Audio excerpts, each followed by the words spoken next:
Welcome back to the Iron Seas, everybody. Today, we got a new review for you today. You may have seen it, you may have heard about it. The giant stinker that is Jurassic World Rebirth. Now, I have animation overload with me. We kind of realized it may not smell as bad as people might think, right? When we were watching this. We heard so many things, like it has the nickname Jurassic World Afterbirth, stuff like that. And then, of course, I was thinking stillbirth before going to say it. I was like, is it going to be stillbirth? And all because of the cursed Snickers wrapper. Yes. The cursed Snickers wrapper. So I'm going to do a skit where I have a Snickers wrapper and I drop it and the house blows up. I'm going to do that. Like feathers onto the ground and ripping hits the ground. Yeah. Or Luke firing a Snickers into the Death Star or something. That'd be fun. That's a good one. The Snickers into the Death Star. Yeah, I need to do both those. Yeah. So yeah, the movie, for as ridiculous as it is in some parts, there's some aspects about it that actually I think are worth talking about. Like, to clarify, a lot of the reviews you read, the things that they're bringing up, the reviews you've heard too, even from the big ones. Yes, yeah, that person too that you're thinking of, that big person that said it was bad. While they're not wrong, I would say they're exaggerating a little bit, because there's also some good qualities to take away from this movie. I'm not even going to bury the lead. That's what it is. I don't fail this movie. It's not a sinker in my mind. But it's not like Godfather. It's not like amazing, kind of thing. Yeah, but there's no 12 Angry Men. It ain't flawless, but it's pretty good. Let's get right into it. So the synopsis, really quick. It's just like, they thought of a reason to go see dinosaurs again. Basically, they have to go get their blood, right? And it's to stop heart attacks in humans. But I'm pretty sure one of the things that a lot of the other reviewers point out, rightfully so, is animals have cardiovascular problems too. Typically, the bigger the heart an animal has, the less time they live. That's typically how it goes. There's a lot of factors that go into lifespan.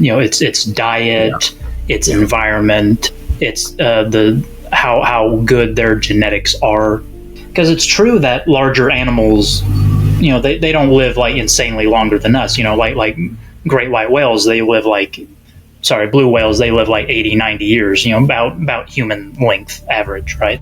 Yeah. But then you have like sea turtles that are like 150 or something like that. Plus, there's a type of shark that can live over 150 years, up to 500 years potentially. It's all over the place, right? But yeah, go ahead. Sorry. Did you know there's an immortal jellyfish? It's immortal. Mm-hmm.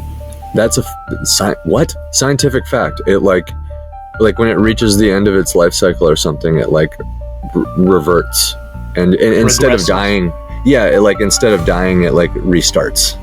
Does that make sense? Okay. But it's like the same jellyfish. It sounds very much like a plant almost. A little bit, yeah. So a little bit. Part of me wonders, is it like more akin to like an underwater plant than an animal, strictly speaking? Like if jellyfish. But that's neither here nor there. Yeah. But yeah, jellyfish in general, kind of like drawing the line there. Like they're Venus fly traps, they're plants that eat animals. Essentially, yeah. They're crazy things. Yeah, but yeah, like typically in real life, larger the animal, it's the best you get is like a human lifespan, right? Typically, it's not like you get elephants live a long time, but it's not like 200 years by any means or anything like that. It's not like a sea turtle. No, close. Yeah. So that is a good example of just the general level of contrivance that goes into a lot of this, a lot of the writing. But it's also a good example. There are way simpler ways to do a lot of the bigger moments in the movie. How would be like an eccentric collector? Like, he just wants these big dinosaurs because he has a spoiled brat kid who wanted them as pets or something. I don't know. He's a fan of like a character from the first movie, and he's he wanted to eat them or something. Like, they're wanted to eat them. That could be one. Yeah, I believe that. It's like, hey, few $1 million, get a couple of dinosaur eggs or something, fry them up. You can even make him a super dude. Yeah, you can even make him a super exaggerated caricature of like a conservative or something. Just the classic like rootin' tootin' like I want a T-Rex steak. You know what I mean? That kind of guy. Hey, now don't do us like that. Hey, I'm saying everybody would love it because I'd eat a T-Rex steak. I don't know. Yeah. Anytime PETA goes all over Twitter and I want a Bronco burger, please. Yeah. Anytime PETA's on Twitter, like, you wouldn't eat a T-Rex steak, would you? Literally everybody is like, yes, I would. Give me one right. Would you eat dolphin too? Yeah, I probably would. Bottlenose. Pass me the bottlenose. Pass me that bottlenose. I've had gator. I don't know. Gator's good. So yeah. They get the team together, and they even kind of hang a lantern on the plot. They're like, the guy's like, I need to think about this, and then Black Widow's like, oh really? The whole thing, your whole life has been leading up to this, and you got to think about it. And then he's like, yeah, you're right, let's go. And then that's like, yeah, okay, it's a nice little comedic moment, actually. It's like, right. I understand, it's a big moment, you're waiting for it all your life, take your time. And he's just sitting there for like a minute, for like a solid minute. Like she knows he's ready now? Yeah, let's go. They all know he's not going to say no. They all know it's also a movie. These contrivances, while silly in a lot of ways, I didn't like hate them. I mean, it's weird. Like, it's something like, maybe it's because I've seen like the Halo show and like some other like terrible things that are doing. That's exactly so much what worse. I was thinking. Like, am I just desensitized to the stupid? Right. At this point? Is that what's happening? Nothing in the movie, as dumb as some of the parts were, nothing in the movie like smacked me in the face.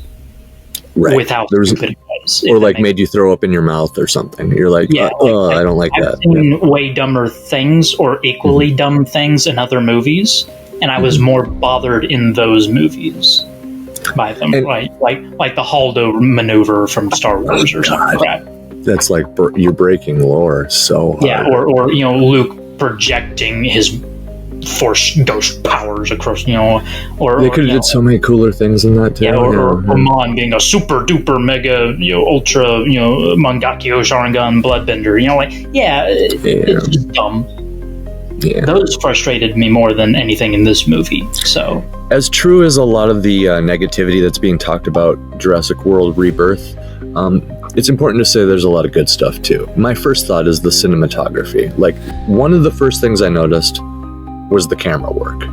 What the stuff that the camera was doing actually impressed me, and it made me forget about the Snickers wrapper in the beginning. What's a standout for you right off the top of that?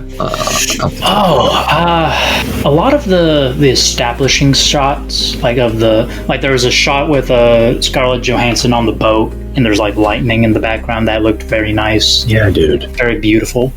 There's so many. There was like the sunset with the family. They were like, paddling through the river, and you just saw the gorgeous orange sunset. Right. And it looked very nice. It was very pleasant to look at. And there was nothing in the movie that outright looked bad to me. Like, the environments were pleasant. Like, the CGI didn't look bad or rushed in one. It looked polished. I was really surprised by that. I was like, okay. Almost like a summer blockbuster of some kind. Like, like a return to form visually, I'll say. Yeah, like it felt like they were given the amount of time they needed to make it. Mm-hmm. That was the vibe I got from it.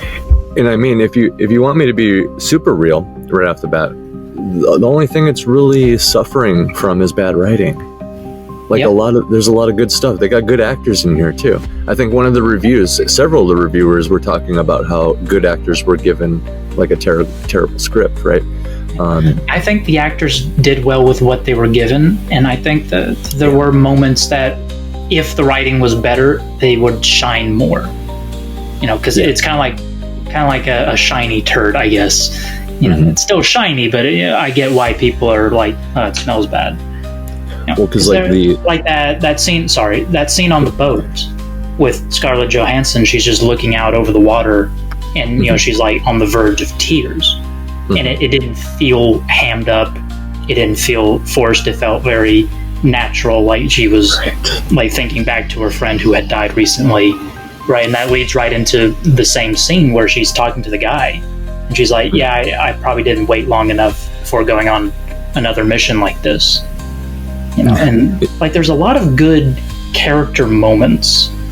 Some of my favorites were between the boyfriend and the father guy from the family. Oh, the boyfriend. You know, I hated him so much at first. Yeah, I thought I would hate the boyfriend. I really thought I would hate him, like when he was first introduced. But then he successfully gets the radio, right? He gets the bag when the boat tips over. I'm like, okay, he did something right, you know, good on him. And then like the girl falls overboard, and he just with no hesitation jumps in after her. And I'm like, okay, I kind of like him now. That's the character that they wrote. They wanted him to not take anything seriously, except for when things get serious, then he takes things seriously. Yes. So like that's, I know I've met people like him actually in real life. So like he's, for those who they don't want responsibility, but they'll take it on when necessary. For those who haven't seen the movie, The Boyfriend, okay, so they have, one of the criticisms was they kind of inserted all these character archetypes, but these are the character archetypes that are in a Jurassic Park movie, let's be real. And like for as much as the audience and us like writers and authors and critics and stuff can see it for what it is, that you have just shoehorned a family into the movie for the sake of having families running from dinosaurs. Like, these things are all facts, yes, but at the same time, once I got past that initial like, oh, I saw that, you know, suddenly I found myself like, oh, I'm kind of glad there's a family here, you know what I mean? I'm kind of glad that they did put it in here. Right. And then it circles back to that initial problem that kind of everything doubles back to, is the writing, you know, the actual reason that the family's there. It's literally random. They just, it's a sailing family. Yeah, sailing family. They just happen to be there. I don't know why Dad is that close to the dinosaur island equator area to begin with, but whatever, here we are. They're there. They get swept into the plot. They're like 20 miles out. That's about it. Yeah. So close. Literally a random reason. It, but it's a little convenient. And they introduced the son. He literally comes above board. From below deck, like wakes up late. They ask him to do work. He's like, how about no? I don't want to do that. You know what I mean? And so like he's just a stoner. That's all. Very unlikable stoner. Like not even millennial. Gen Z. I want to say very obtuse. Yeah. But then like, it all so as culminates with the scene between him and the father guy. You know, where, you know, he's like, the boyfriend is like, you know, I don't even know why she's with me. I don't. Like, I'm not a good guy. I'm not great. I don't know why she's with me. And just like, and the father responds with, well, you know, she sees you for what you are. And he responds with, thank God she doesn't. Yeah. See, that's real shit. And, so there's moments like that nested in this character that we just don't like, right? He especially with the way they introduced him, he's unlikable. It led to one of my favorite lines too. The father saying, you know, hey, you know, don't drag yourself down. Okay, other people might drag us down, but we don't have to do it for them. Otherwise, it's true. It's very. And I really like that scene. That was a good scene between those two. And perhaps the best aspect of these contrived characters that get so much hate from the critic community at large, one of the best aspects is just in a vacuum, the character growth. Okay, so like immediately when you see this unlikable punk and like the sailing family, you're like, oh, here we go, and we don't like them. But like any writer or like author or whatever worth their teeth is going to immediately see the potential, because that's the starting point of these characters, right? They start off here, like the boyfriend clearly doesn't mesh well with the family, this kind of thing. It's like, oh, we've started in the middle of kind of like a plot line with this particular family. Like, you can almost imagine a whole bunch of like months leading up to this vacation or something, where like the daughter's talking about this dumb boyfriend, or he comes over a few times and it's just awkward as hell or something like that. That kind of thing.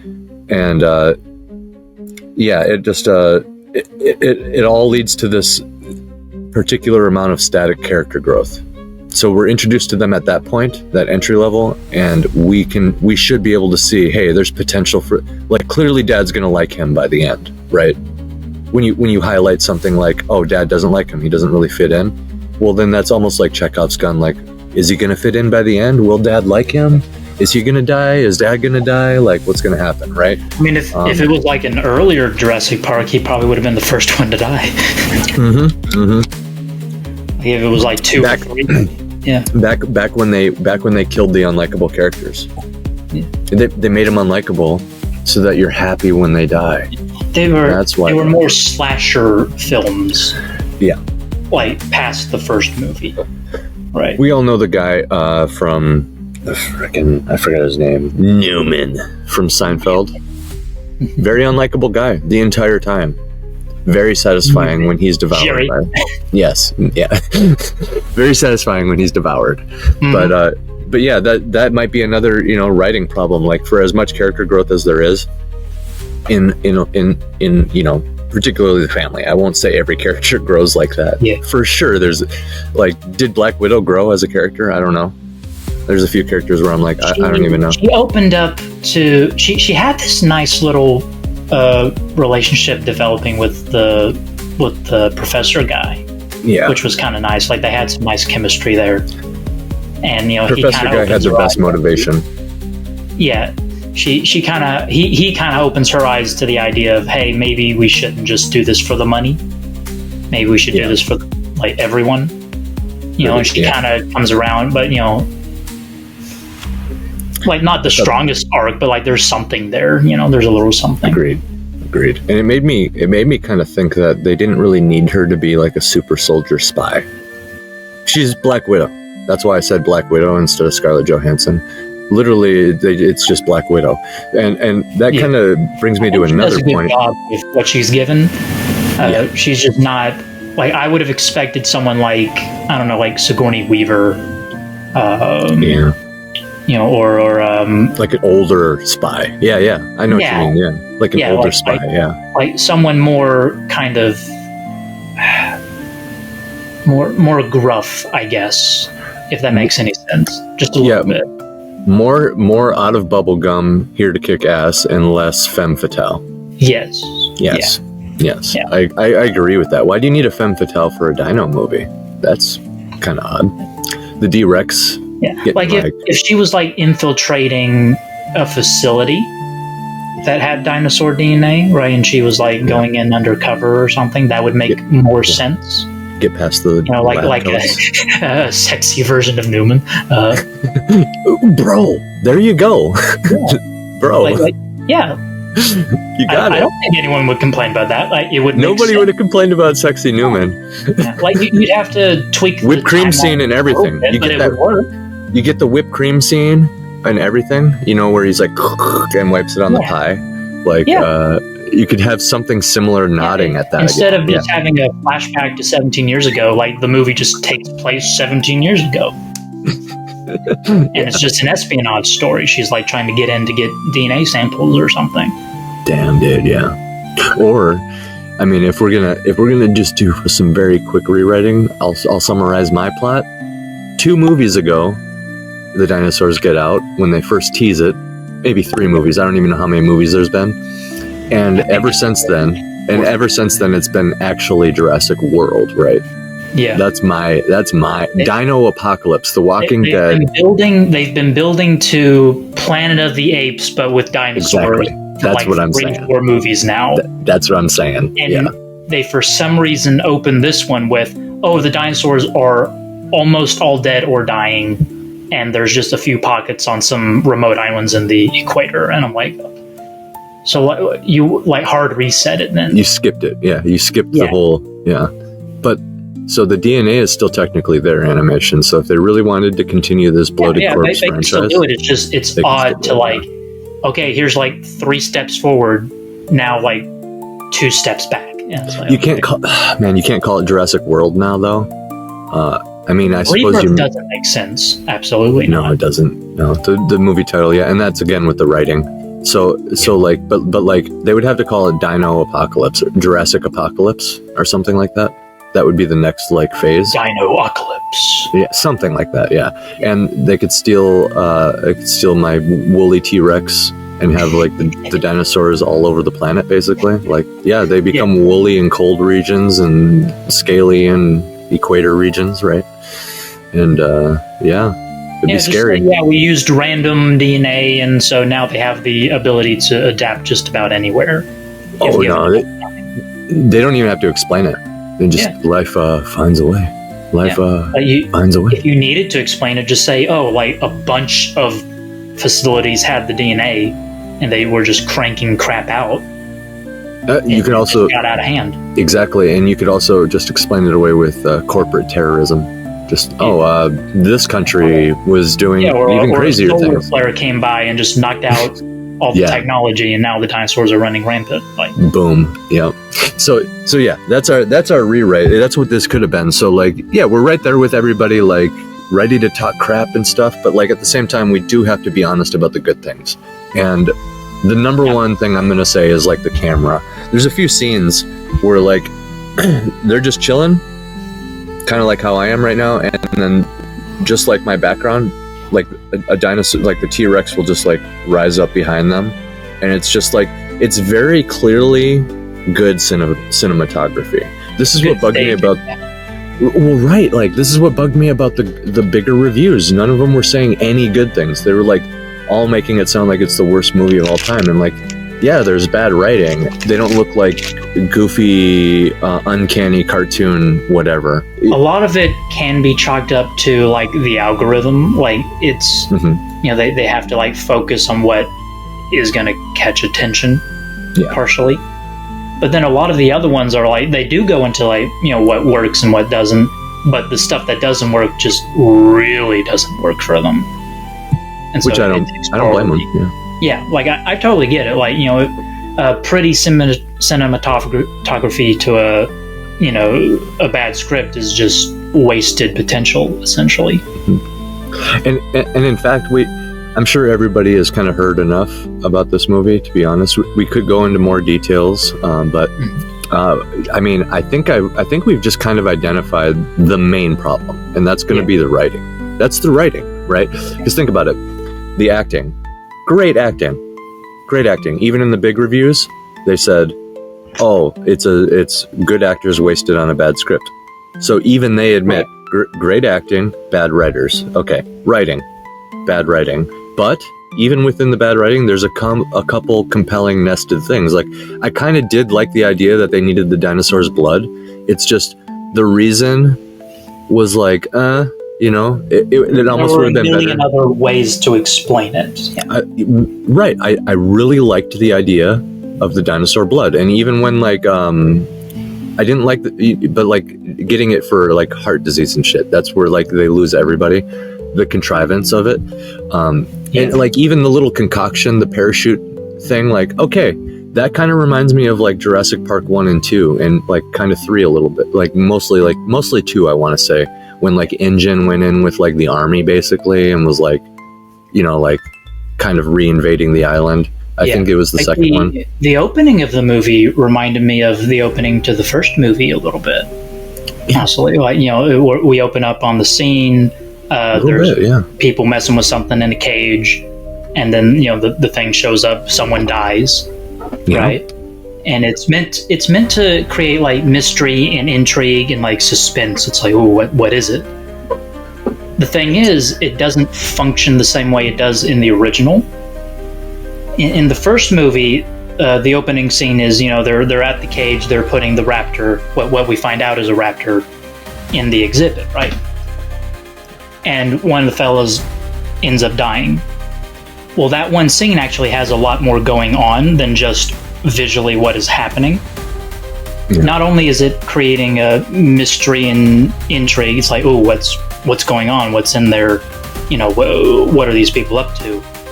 It also provides the inciting incident, because like the reason all the characters are on the island is because a worker died recently.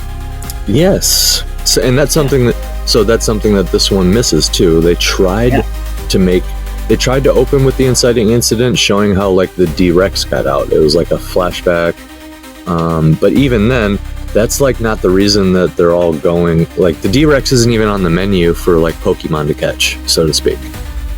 They're looking. Like it shows up near the end and doesn't really it's just like do much. Remember this guy from the beginning? Here he is.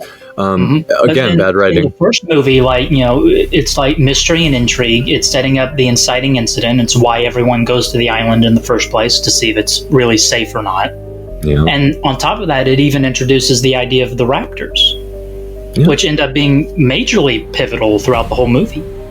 Yep. So, so it's like firing on all three cylinders, essentially. I'm really glad you brought that up. This one, it's just really kind of a big monster, and then you kind of see it near the end, and that's about it. Yeah, it came off more like the beginning of like I Know What You Did Last Summer, or like Scream, you know, where it's like that was the vibes. It was kind of like this is like a sci-fi, like a dystopian sci-fi horror movie. Ooh, here it is. Here it is. There's the monster. Yeah, I did like the title sequence. Like, you know, it was like something out of Friday the 13th or something like that. Yeah. Like that was neat. It just wasn't firing on all cylinders at all. But yeah, dude, I'm really glad you brought up that original scene, because it's a very good. You know, on the Iron Seas here, we if we can try to be educational whenever possible, we try to be. Like that's why I really like doing reviews. It's informational. I mean, I wouldn't say necessarily educational, but you're learning about new movies and old ones in a way.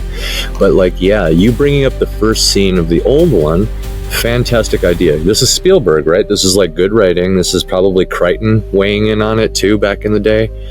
Who's a lawyer, by the way. The original Jurassic Park books written by a lawyer. So there you go. Of course, this movie is not going to like. Come on, guys! Like, and hilariously, the lawyer dies in the first movie. Ironically, yeah, fucking amazing. That's probably his self-insert, right? But yeah, like touching on it, like you're establishing setting, you're establishing genre. Like, oh, look, here's some dinosaurs, so things are weird. Things go wrong. Somebody dies. You have a little bit of color in the form of blood in the first chapter. You know, some action. It's all there. It's touching on everything. You're ready for more by the time chapter 2 comes, or the scene 2. It's doing so much work in just the first scene alone. Yeah. Right. That's movie the level of like how much everything's intertwined. Yeah. Something this movie tries to do, but it just ends up. Yeah. It just becomes a sandwich, right? Yeah. It's more instead of everything working together, it's more like, hey, here's this. Okay, now here's this. You know, and then like some scenes kind of connect, but then most of it is just kind of not jumbled, but more like, okay, this, now this, now this. Right. As opposed to be seamlessly connected, yeah. Yeah. And to clarify, like, I mean, not saying this is any better of a plot, but like one way they could have incorporated it is if like, okay, that same opening scene with the Snickers wrapper, the D-Rex gets out, and then that's the reason they hire Natasha, or sorry, not Natasha, not Black Widow, sorry, I mean Scarlett Johansson, right? They hire Scarlett, and they need her to like assassinate the dino, right? But then that's explained away by a drone, maybe, or something like that, you know. So it's tricky, and they just really wanted the new T-Rex in the beginning and at the end. That's kind of what it comes down to. And again, bad writing. So like everything circles back around if to the it. Point of the movie, if the mission was to get the new Rex, that would make a bit more sense. Like to have like that DNA is special, right? Like his DNA is special. That D-Rex, right? Because it's like they want to have that sample specifically. That one because they can't get to it naturally. They have to send someone in to get it. Mm-hmm. And it got out, right? 17 years ago or whatever. Yeah. So they've been spending 15 years planning this expedition. It could. So there's the stakes. It's a 15-year planned expedition. Like, I don't know. Like the whole thing could have been really crazy if they cared about writing a little bit more. I think, you know, the sad vibe I got from this is that I do kind of feel like somebody tried, and this is just the best they could do. So I'm convinced they did try. They had some good like character moments and stuff. Like you don't just have that by accident, right? Right. You know? It just unfortunately doesn't like hold up to Crichton or Spielberg. They were just hungry. They had Snickers next to them. They were like, I got an idea. Yeah, the Snickers gives me an idea. I got an idea. I got a whole movie from the Snickers. I got a whole movie now. So yeah, writing Put generally dinosaurs bad. in it, it'll be great. I'm eating the Snickers like a T-Rex. That gives me an idea. Like that. And that brings me to like the big Snicker thing. Like, let's just address it, get it out of the way. It was dumb. Yep. It was dumb. There were a million other things. Like, top of the list for me, tropical storm. Like it's very easy. Very, like they're on an island. It's bound to happen. A storm rolls in. It changes course. It hits the island. It knocks stuff off course for a while, right? And that allows the Rancor to escape. And kill everyone. Yeah, Rancor's perfect title. Yeah, maybe they always meant to come back to the island, but they couldn't because everything got out during the storm. Yeah, and you could even add an even crazier twist, like climate change. Yeah, now there's like these storms that last like 2 years in this area, so we can't go back in. Yeah. And that is less contrived than what this movie ended up with, right? Like, oh yeah, they invented storms that last forever. Isn't that stupid? Yeah, well, just not a tropical really. storm. Cool. Yeah. Like bare minimum, that would have been better. And then imagine what the DNA in the dinosaurs, the unstable DNA in the dinosaurs would do to that kind of an environment. Now there's like crazy flying ones that are used to tropical storms, I guess, stuff like that. They could do a little bit of research in things like this, and have some extra fun. But I digress. So the writing, generally contrived and bad, low tier. We do get the vibe that somebody tried, though. It's just whoever they hired, this is just the best that they could do, because there are some gold nuggets nested within there, but nothing like you probably mentioned the best ones, to be honest. Like there's it's let's mostly be real. Character moments, and then a lot of that it leans a lot on like the acting, the performance of it. Not to discount the writing of it, but you can write like, oh, these characters have a moment versus seeing them actually have a moment. Right. Exactly. Yeah, showing versus telling. Yeah. And I did like the motivation behind like the scientist guy, for example. He was one of my favorite characters. There's, it's not all, and there was actual character growth with like the boyfriend. Like, so there's some things here. There's not nothing. Yeah, which we've seen nothing recently. So cinematography, I think this is like 9 out of 10. Cinematography out of everything, because cinematography doesn't necessarily have anything to do with the writing. It's just how pretty does it look? The cinematography alone. How nice does it look? Does it make you want to vomit, or do you enjoy watching it from beginning to end? If you just had like a supercut of all the cinematic shots and then had it muted and played a 20-minute supercut of all the cinematic shots on mute, it would show you the potential that this movie had. Yeah, the scene with the, what are they, brontosaurus or something with the long tails? Those are so colossal saurus or something like that. Those are those are so cool. Dude, they blended in with the environment too, like the tall they're grass. Going through the grass, and the big tails start waving over. Like that was cool. I liked that. That was cool. That whole scene. That was like the one time in all these movies where they used the Jurassic Park theme. And I was like, it feels earned. It feels in place. It feels earned in place. Yeah. And on top of that, we're in another world right now, boys. Like with the tails and everything and the dinosaurs rising up out of the tall grass, suddenly it felt like Avatar, like the Avatar planet. Like we're in a different world right now. I did. Yeah. The tails started coming. I was in the theater. I was like, what the fuck is that? Yeah. It was sick. So this movie had genuinely joyful moments like that. And I don't know why nobody bigger mentioned those. You should. It's okay to mention some good things you liked. But I will give them this. I think some of the actors, like the EFAC crew, they generally go into stuff that they like and don't like about stuff. Yeah. So I'm confident that they did. So like the production, pretty up there, but also suffers from some of the bad writing choices whenever possible. But that's another area where the movie didn't feel cheap. Exactly. Like it didn't look cheap. It looked like high production, high blockbuster kind of, right. and had some really nice shots. Right. Yeah, exactly. And like people are talking about like the D-Rex and the D-Rex's design. Yeah. I think they mentioned the animation in the movie was good too. It was good, dude. When the D-Rex appears, it like roars onto like the fire that's in the foreground, and like the way the fire moves and everything, like I'm like, wow, this is good. It's like you can talk smack about the design of the D-Rex all you want and stuff, and it's like, yeah, sure, the thing is a hideous monstrosity, but I mean that was like good fire, and like they're pretty seamlessly blended into the environment and stuff. None of the CG felt rushed. Right.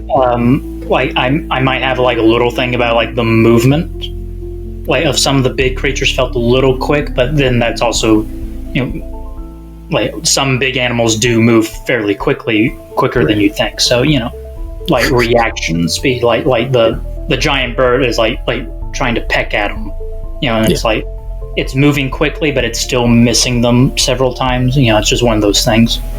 Oh yeah, it wouldn't miss. That's true. Yeah.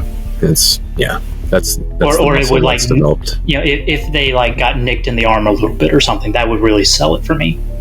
Just a little touch. That's all. Yeah, which I think they had some of those little details in the original ones, if I remember right. Yeah. So yeah, overall the production is like up there too. It's like I want to say between like 7 and 8, maybe 9. It might get to a 9 if you like look at stuff like the fire and stuff. But like 7 or 8 on the production. That's pretty good. The music, not bad. Music is up there too. Like it even had that original score for nostalgia, or the original track for nostalgia during the grass scene and stuff like that. So like the music's not bad either. So when you look at like the only track that stood out to me per se, the rest of it was just kind of okay. Like nothing, no kind of earworm or nothing like that. Right. But nothing took me out of the movie. Right. Like none of the music took me out, or was distracting, or sounded bad, or anything like that.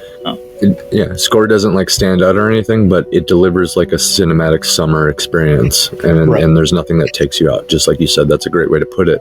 So I don't know where that lands it. I know that's better than like a 5 or a 6, but it's probably not a 9 or a 10. I'd probably give it a 6 in that regard. Yeah, it sounds right. It's nothing. It's not brand new, but they use the old stuff fairly well. Right. So that being said, you look at like these general categories we have, just in closing here, you look at these general categories, it gets like 4 out of 5 of the categories.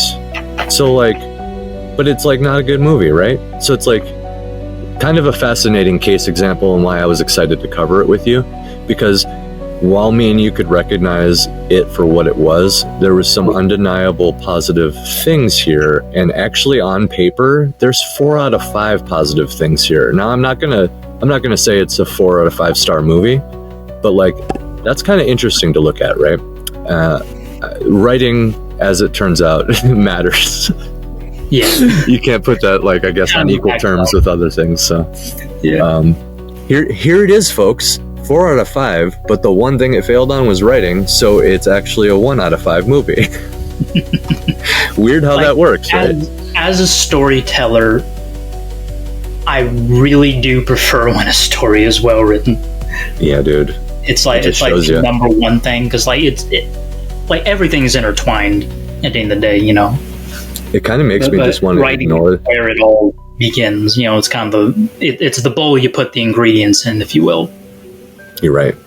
It kind of makes me want to just ignore like acting, camera work, production value, and music, and just come up with 5 writing categories. Wouldn't that make more sense if it's literally, because it's kind of crazy to me that it really only like utterly failed in one category, and it's still a bad movie, and we both know it. But like not bad, you know what I mean? But like not like, yeah, I get you. Yeah. It just kind of blows my mind a little bit. Makes me kind of want to re-examine how reviews are done, and maybe just come up with like 5 writing categories or something. There is a nuance between like the objective quality and just the subjective enjoyment of it. Yeah, I agree. Yeah, because you could probably have like poorly I written can movies. I can acknowledge that the writing isn't very good, but overall I enjoyed myself. I thought there was Right. enough good in it that if you just tweaked some things, you could make it a lot better. I agree. So, interesting thing there. Thanks for everybody who joined us. We'll let you interpret the score here, but like, yeah, I would say watch it. Maybe wait till you can watch it for I'd free, though. recommend it. I think it's a fun time. I say watch it, but I get it if you don't want to spend money. Don't. Just wait till you can watch wait till it it comes out on streaming. Yeah, but definitely check it out at some point. You'll be on one of those streamers soon. You'll be screaming at the boyfriend just like I was, and then you'll get to the infamous pee scene, and then suddenly he's a little bit more likable because it's like they literally. Yeah, you'll know what I'm talking about. Okay. But he's obviously joking, Dan. But until next time, cheers.